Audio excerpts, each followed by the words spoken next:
Daily insider की चुनावी यात्रा मऊ में है और इस समय हम मौजूद हैं।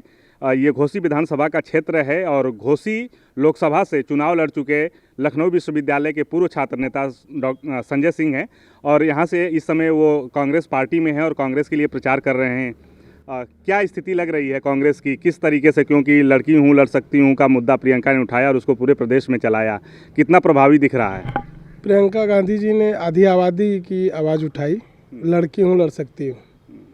बाकी हमारी जो राष्ट्रीय महासचिव है उनका जो एक तैयारी है बूथ स्तर का, बूथ स्तर की तैयारी को देख के बहुत ही खुश हैं। जहाँ पे कांग्रेस पार्टी बूथ स्तर पे कमज़ोर हुआ करती थी, यहाँ पे बूथ स्तर पे एक एक कार्यकर्ता तैयार कर रही हैं। आने वाले दिनों में जितना अच्छा रिजल्ट कांग्रेस यूपी के चुनाव में देगा, चाहे 2024 का चुनाव होगा या 2027 का चुनाव होगा, ये एक तरीके से एक पार्टी जो कगार पे खड़ी हुई थी, ये पार्टी फिर से प्रियंका जी ने जिंदा कर दिया।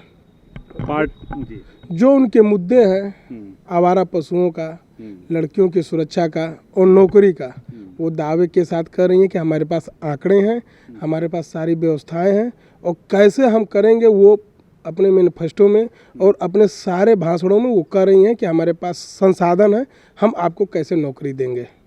आप लोग यूपी में हैं और जब पुरानी पेंशन का मुद्दा आपको पता है इस चुनाव में बहुत बड़ा गरमाया हुआ है और जो अभी तक हाल की अगर हम सर्वे पे बात करें या रुझान पे बात करें तो भारतीय जनता माफ़ कीजिएगा समाजवादी पार्टी इस मुद्दे को ले उड़ी है, लेकिन उससे पहले से कांग्रेस ने कहा कि हम पुरानी पेंशन की बहाली की बात करेंगे। तो लोगों ने सवाल उठाया कि दूसरी राज्यों में सरकारें हैं, वहाँ पे क्यों नहीं कर रही हैं, तो राजस्थान सरकार ने कर दिया। आपको क्या लगता है कि पुरानी पेंशन का मुद्दा जो आप लोगों ने उठाया था, इसका एक व्यापक प्रभाव 2022 तो अब कम चांस लग रहा है, 2024 में बहुत बड़ा दिख सकता है? देखिए, जो पुरानी पेंशन है, मुख्यमंत्री हमारे भूपेश बघेल जी ने पहले अपने यहाँ शुरू किया, राजस्थान ने अपने बजट में निकाल दिया और ये पुरानी पेंशन बहाल करने की सारी कवायद जो है कांग्रेस ने पहले से ही शुरू कर दी है। जो व्यक्ति 60 साल 62 साल नौकरी करे, वो बुढ़ापे में उसको सहारा न मिले, तो सहारे की लाठी को भारतीय जनता पार्टी ने बहुत पहले ख़त्म कर दी थी। इसको फिर से कांग्रेस पार्टी जो जिंदा कर रही है। धीरे धीरे ये देखिएगा, क्षेत्रीय पार्टी हो चाहे नेशनल पार्टी, पूरे भारत में पुरानी पेंशन बहाल करना उनकी मजबूरी हो जाएगी, क्योंकि एक जो आधार है, एक बुजुर्गों का वोट भी है, उनके सम्मान की बात है, उनके एक बुढ़ापे की लाठी की बात है। तो उसको देखते हुए और वोट की राजनीति को देखते हुए ये सारे जो क्षेत्रीय दल हैं उनको भुनाने की कोशिश कर रहे हैं।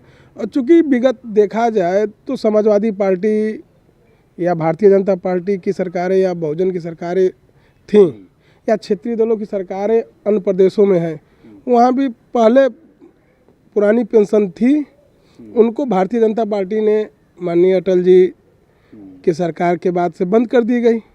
तो कोई सुविधा हुई है, कोई व्यवस्था थी तो वो पेंशन लागू थी, पैसा दिया जाता था, उसका फ़ायदा होता था, उसको सिर्फ लागू ही तो करना है और कुछ तो करना है नहीं। एक जो सिस्टम बंद पड़ा हुआ है फाइल में, उसको खोल के उस सिस्टम को सुचारू रूप से जनता के बीच में ला देना है। उसमें कहीं अलग से कुछ बनाना नहीं है, बना बनाया है, उसको बंद किया गया है, उसको सिर्फ खोल देना है। इसी बात को जनता तक हमारी महासचिव जो हैं प्रियंका जी बता रही हैं। जन जन जिले जिले और विधान सभा की रैलियों में जाके वो कह रही हैं कि हम ये सारी चीज़ें आपको देंगे, एकदम रिकॉर्ड के साथ और पूरे बाकायद जो है रजिस्टर में मानिए लिख के दे रही हैं कि हम ये सारी चीज़ें आपको प्रोवाइड कराएंगे। यदि उनको मौका मिला सरकार बनाने में, बार बार करें कि हमको बीजेपी के अलावा किसी को समर्थन करना पड़े सरकार बनाने में, तो हम समर्थन करके बनाएंगे, लेकिन हमारी ये सारी मुद्दाएं यदि वो पार्टी लागू करेगी तब हम उसको समर्थन करेंगे, बाकायदा नहीं करेंगे। जो किसान की ऋण माफ़ी की बात है, तो ये ऋण माफ़ी और तमाम जो बड़े बड़े पावरफुल निर्णय है, ये कांग्रेस पार्टी ही ले सकती है और कांग्रेस पार्टी के अलावा भारतीय जनता पार्टी में वो दमखम नहीं है। 70 साल में जो कांग्रेस ने बनाई थी उसको इन्होंने बेचा, रेलवे बेचा, हवाई अड्डे बेचे, शिक्षा बेची, चाहे यहाँ तक कि चिकित्सा तक बेच दी। इन्होंने क्या दिया? एक हमारे माननीय मुख्यमंत्री जी हैं, बुलडोजर बाबा के नाम पे आजकल पूरे प्रदेश में, पूरे देश में छाए हुए हैं। तो एक बुलडोजर से और गर्मी निकाल देने से भारतीय जनता का न लाभ होगा, न भारतीय जनता का जो जीवन है सुचारू रूप से चल पाएगा। इसमें 125 करोड़ जनसंख्या है, लगभग 25 करोड़ जनसंख्या तो हमको लग रहा है कि उत्तर प्रदेश में होगी। तो 25 करोड़ जनसंख्या को गर्मी निकालने का बुलडोजर चलाने से नहीं होगा। और ये जो तमाम चीज़ें हैं जो फ्री में अनाज दे रही है, चीनी और तेल तो बंद कर दिया इन्होंने, चीनी तेल आम जनता को क्यों नहीं दे रही है?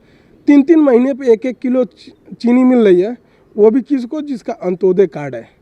और क्या जो कार्ड धारक हैं जो राशन फ्री में उठा रहे हैं, क्या वो गरीब नहीं है? उनको चीनी की आवश्यकता नहीं है, मिट्टी के तेल की आवश्यकता घरों में पड़ती है। मान लीजिए आपने सारी व्यवस्था की है, लेकिन अभी भी उस चीज़ की आवश्यकता है। यदि जिस तरीके से तमाम खानों में 1 चम्मच घी पड़ जाता है और उसका स्वाद बदल जाता है, उसी तरीके से हमारी कांग्रेस पार्टी की महासचिव और कांग्रेस पार्टी के राष्ट्रीय अध्यक्ष और तमाम लोगों ने भारतीय जनता पार्टी के गलत नीतियों को जनता के बीच ला रही हैं और अपने नीति को जनता को किस तरीके से फ़ायदा हो वो सारी चीज़ें समझाने में, सारी चीज़ें बताने में पूरा जो है अपना दमखम लगाए हुए हैं। और जो कार्यकर्ता सोए थे, जो कार्यकर्ता भटक गए थे, जो परिवार कांग्रेस से विश्वास उठ गई थी, उनको जगाने में, उनको जोड़ने में जो एक ऊर्जा दी जाती है, एक पेड़ को पानी दिया जाता है, उस तरीके से प्रियंका जी ने यूपी में पूरा किया है।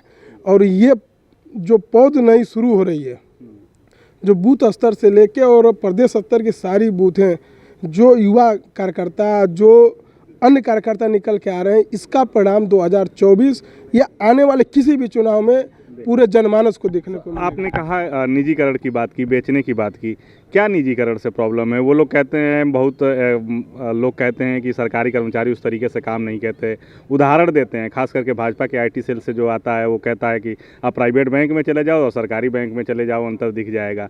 तो वो लोग निजीकरण को इसलिए कह रहे हैं कि ताकि व्यवस्थाएँ और मजबूती से काम हो। आपको क्या लगता है, क्या इससे नुकसान है, क्यों आप विरोध कर रहे हैं? देखिए, मैं भी लखनऊ विश्वविद्यालय का छात्र हूँ और शोध का छात्र हूँ। और जो निजीकरण का मामला है, चाहे वो नगर निगम के क्षेत्र पे हो, चाहे हमारे लखनऊ विश्वविद्यालय के क्षेत्र पे हो, चाहे अन्य जनमानस पे हो, यही कोरोना काल है। कोरोना काल में यदि सरकारी कर्मचारी न होते तो इतनी सारी जो व्यवस्थाएं विगत सरकार ने दिया है, शायद प्राइवेट के चक्कर में न होते। प्राइवेट के चक्कर में आप फीस देख लीजिए वहाँ की क्या है, सरकारी कॉलेजों की, यूनिवर्सिटियों की फीस देख लीजिए क्या है। आप कहीं मत जाइए, फीस का आकलन कर लीजिए कि एक प्राइवेट सेक्टर की फ़ीस क्या है और एक सरकारी स्कूल की सुविधा क्या है। सरकारी स्कूल में यहाँ तक फ्री है, कपड़ा है, किताब है। वहाँ क्या है, वहाँ तो हर एक चीज़ खरीदनी पड़ रही है। पेरेंट्स मीटिंग के नाम पे प्राइवेट कॉलेजों में, प्राइवेट स्कूलों में कितनी लूट खसोट हो रही है, वो तो एक पेरेंट्स ही बता सकता है, न कि कोई दूसरा बता सकता है। और हर परिवार का एक व्यक्ति या तो प्राइवेट में है। और सरकारी व्यवस्थाएं यदि सुदृढ़ हो जाए और सरकारी अध्यापक या सरकारी कर्मचारियां सही तरीके से काम करने लगे तो सरकारी जो सुविधाएं हैं वो जितना फ़ायदा करेंगी, प्राइवेट सेक्टर की सुविधाएं फ़ायदा नहीं करेंगी। इसके लिए निजीकरण में ये जो दनादन बेचे जा रहे हैं, एक लड़का जो हायर एजुकेशन लेने के बाद किसी ठेकेदार के अंदर क्या काम करना उचित है? वो योग्यता के हिसाब पे नौकरी करता है, हायर में जाता है, नहीं मिलता है अपना कोचिंग या पढ़ाई करता है या जैसे भी हो, लेकिन वो नहीं चाहेगा कि हमारे पास वो PhD कर ले, वो B.Ed M.Ed कर ले या MA कर ले। PG का लड़का और स्टूडेंट PhD का लड़का अब किसी इंटर पास के सामने जाके नौकरी के लिए गिड़गिड़ाए, अपनी फाइल लगाए, तो इंटर पास वाला कितना हो योग्य हो, उस पढ़ाई के न महत्व को देगा स्थान, न उसके व्यक्तित्व को स्थान देगा, न उसकी गुणवत्ता को जान पाएगा, न उसकी क्षमता को जान पाएगा। आप लखनऊ यूनिवर्सिटी से निकले हैं। लखनऊ यूनिवर्सिटी छात्र राजनीति का पावर सेंटर माना जाता है और एक बहुत बड़ा जो युवाओं का, राजनीति के युवाओं का जो क्षेत्र है वो लखनऊ यूनिवर्सिटी भी उनमें से एक है, वहाँ से निकले हैं। छात्रों के मुद्दे क्या हैं और एक छात्र आंदोलन जो पहले हो जाया करते थे, वो आंदोलन अब क्यों नहीं पनप पाते हैं? चाहे विश्वविद्यालयों में छात्र संघ चुनाव की, आप चूँकि केस लड़ रहे हैं छात्र संघ चुनाव का, जीत भी चुके हैं और छात्र संघ का केस जीत चुका हूँ। देखिए, एक गुरुकुल व्यवस्था हुआ करती थी पहले। भगवान श्री रामचंद्र जी भी गुरुकुल में जाते थे गए, और तमाम राजा भगवान श्री कृष्ण भी गए और गुरुकुल में जाके शिक्षा लिए। और जब कोई राजा, कोई महाराजा या कोई व्यक्ति उस राज्य का जाता था उस गुरुकुल में, तो अपना ताज रखता था, अपने हथियार रखता था, अपने जूते निकाल के और सिर झुका के उस गुरुकुल के अंदर प्रवेश करता था। वो एक गुरुकुल प्रणाली थी। और आज जो वही गुरुकुल प्रणाली शिक्षक के रूप में बदल गई है। और आज शिक्षक जो है सत्ता का जो है नतमस्तक हो गया। उल्टा, जहाँ गुरुकुल और शिक्षक के सामने सरकार को झुकना चाहिए, सरकार को प्रणाम करना चाहिए। हमारे तमाम विश्वविद्यालयों के जितने भी कुलपति हैं वो सिर्फ प्रशासन का नहीं है, वो उस संस्था का सबसे उच्च व्यक्ति है। वो जब झुक जा रहा है तो तमाम लोग क्यों नहीं झुकेंगे। और उनका झुकना ये है कि उनका या तो राजनीतिक लाभ हो या तो उनका व्यक्तिगत लाभ है। उनके अपने कार्यशैली पे, अपनी क्षमता पे नहीं भरोसा है। उनको ये भरोसा है कि मंत्री जी और विधायक जी और मुख्यमंत्री जी चाहेंगे तो अगला टर्म्स हम कुलपति बन जाएंगे। ये सारी चीज़ें यदि देखी जाए तो शिक्षा में बहुत ही निचले जड़ पे ये सारी चीज़ें मजबूती से पकड़ गिरे हैं कि हम जब तक, जैसे आम भाषा में, गंवही भाषा में कहा जाए कि तेल लगाने का काम, तो तेल लगाने का काम ये कुलपति महोदय जी लोग कर रहे हैं, बाकी कुछ नहीं कर रहे हैं। यदि शिक्षा व्यवस्था हायर की देखी जाए तो हायर कभी किसी का गुलाम नहीं रहा, सत्ता का कभी गुलाम नहीं रहा। सत्ता का विपक्ष, सत्ता का हमेशा विरोध गुरु और शिक्षक को देख लिया जाए तो एक ही है। हमेशा सत्ता का विरोध किया है, हमेशा गलत नीतियों का विरोध किया है। यहाँ तो हम देख रहे हैं विगत 14 सालों से कि जितने भी गलत डिसीजन लिए जाते हैं उसमें भी ये लोग ताली मारते हैं, और जो सही है तो उसमें तो वो मारते ही मारते हैं। छात्र संघ होना बहुत ज़रूरी है, लेकिन क्यों ये पार्टियों को समझ में नहीं आता है। हम देख रहे हैं कि जब बहुजन समाज पार्टी की सरकार थी तब बंद किया गया बात। यदि मैं अभी कहूँगा छात्र राजनीति के और छात्र नेता के रुतबे में, तो लखनऊ विश्वविद्यालय की छात्र राजनीति मैंने की है, इलाहाबाद विश्वविद्यालय की छात्र राजनीति देखी है, बीएचयू की राजनीति नहीं की है, मैंने सुनी है। तो जितने भी छात्र नेता कभी हुआ करते थे, जिनको वाकई में छात्र नेता कहते थे, जो छात्रों की लड़ाई लड़ते थे, छात्रों की बहुत सारी समस्याएं नहीं होती हैं। एडमिशन की समस्या होती है, फीस की समस्या होती है और हॉस्टल की समस्या होती है। इसके बाद जो समस्या होती है, छात्र राजनीति हमेशा सत्ता का विरोध किया है। वो आज छात्र नेता सत्ता का विरोध करने का दमखम नहीं रखता, और वो उस छात्र संगठनों के वह कवायद में आके फंस के छात्र राजनीति को एक गलत दिशा दी जा रही है, गलत प्रारूप तैयार किया जा रहा है।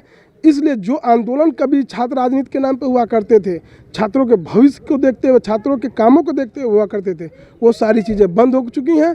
और जहाँ तक मैंने आपको बताया कि एक कुलपति विश्वविद्यालय का सबसे सर्वासर्वी होता है, वो जब खुद सत्ता के आगे नतमस्तक है तो छात्र राजनीति को कहाँ से खोलेगा या छात्र राजनीति कहाँ से कराएगा।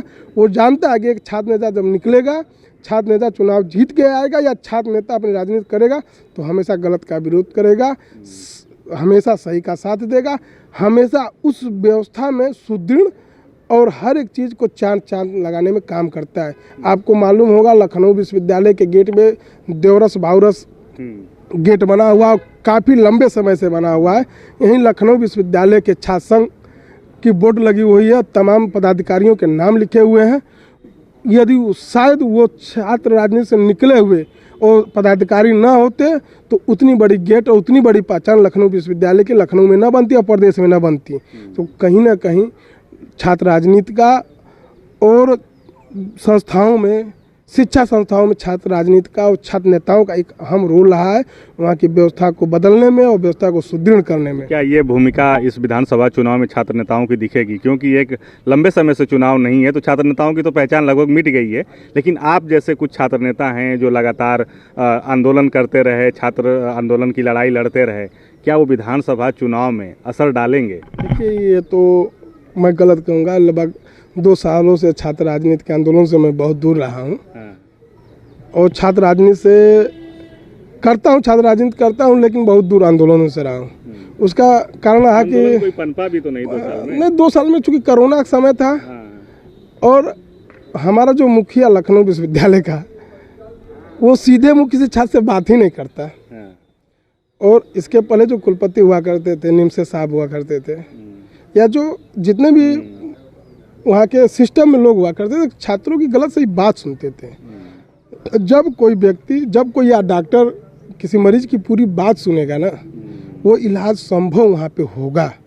और जब हमारे कुलपति महोदय का छात्रों का रूबरू ही नहीं हुए 2 साल, ये तो आखिरी साल चल रहा है, शायद उनका टर्न आए या वो चले जाए। जब एक छात्र नेता निकलेगा, जब एक छात्र नेता क्षेत्र की राजनीति में विधानसभा और लोकसभा में पहुंचेगा, तो उसके बात, उसके विचार, उसकी कार्यशैली तमाम अन्य क्षेत्रीय नेताओं की अपेक्षा अधिक होगी। उनके चलने की क्षमता अधिक होगी, उनके करने की क्षमता अधिक होगी, उनके सुनने की क्षमता होगी, उनके झुकने की क्षमता ज़्यादा होगी। ये सिर्फ छात्र राजनीति से निकला हुआ ही छात्र नेता या छात्र या व्यक्ति ही कर सकता है, क्षेत्रीय लोग नहीं कर सकते। अंतिम सवाल है, यूपी में आप बतौर विपक्ष के नेता, मैं आपसे सवाल कर रहा हूँ, बाबा का बुलडोजर कैसे रोकेंगे आप लोग? देखिए, बाबा का बुलडोजर एक नेता नहीं रोकता है। ये चुनाव है यहाँ की जनता का, यहाँ के संभ्रांत देवतुल्य जो समान जनता है, वो किसको सरकार बना के देती है। एक समय था कि बहुजन समाज पार्टी को पूर्ण बहुमत दी, एक समय आया कि समाजवादी पार्टी को पूर्ण बहुमत दी, एक समय आया कि भारतीय जनता पार्टी को एक अनुमान से ज़्यादा पूर्ण बहुमत दी। तो उस तरीके से जनता की रुझान किसके तरफ है, जनता खुद नहीं बता रही है। वो ईवीएम मशीन जब खुलेगा, उसके बाद सबको पता चलेगा किसके तरफ कितना रुझान है और कौन जाके सरकार बनाएगा और किसके समर्थन से सरकारें बनेंगी, और कौन कौन सी योजनाएं जो अपने अपने मैनिफेस्टो में सारी पार्टियों ने लागू किया है, कितनी जो है 100% तक लागू हो जाएंगी और कितनी कार्य योजनाएं जनता के बीच में आके जनता को लाभान्वित करेंगे। आप लोगों को क्या लगता है, बाबा का बुलडोजर रोक पाएंगे कि नहीं? बाबा का बुलडोजर बता तो दिए कि जनता रोकेगी। नेता क्या होता है? नेता तो वोट मांगने आता है, लेकिन जनता वोट डालने जाती है। और जो ईवीएम में बंद होगा और ईवीएम जब खुलेगा तो ऑटोमेटिक बुलडोजर चलेगा कि लड़की हूँ कि लड़ सकती हूँ ये चलेगा, या साड़ रोड पे चलेंगे, या साड़ों की व्यवस्था होगी, क्या चलेगा, ये ईवीएम के खुलने के बाद ही होगा। तो ये थे संजय सिंह। संजय सिंह वो छात्र नेता हैं, जब लखनऊ विश्वविद्यालय में छात्र संघ पर रोक लगी थी और उसके खिलाफ एक पीआईएल दायर हुई थी, उस पीआईएल के खिलाफ ये कोर्ट गए थे और चुनाव वहाँ से ये जीत करके आए थे और छात्र संघ बहाली का अनऑफिशियल ऐलान हुआ था, लेकिन पार्टियाँ फिर सरकारें बदली और चुनाव नहीं हो पाया। इनका कहना है कि उत्तर प्रदेश में जो बाबा का बुलडोजर जो काफ़ी चर्चाओं में है, उसको इस बार ये लोग रोक देंगे। सहयोगी अनुराग के साथ सुशील कुमार, डेली इंसाइडर, मऊ। और देश दुनिया की तमाम ताजा तरीन खबरों के लिए आज ही गूगल प्ले स्टोर से इंस्टॉल करें हमारा तेजी से उभरता न्यूज ऐप डेली इंसाइडर।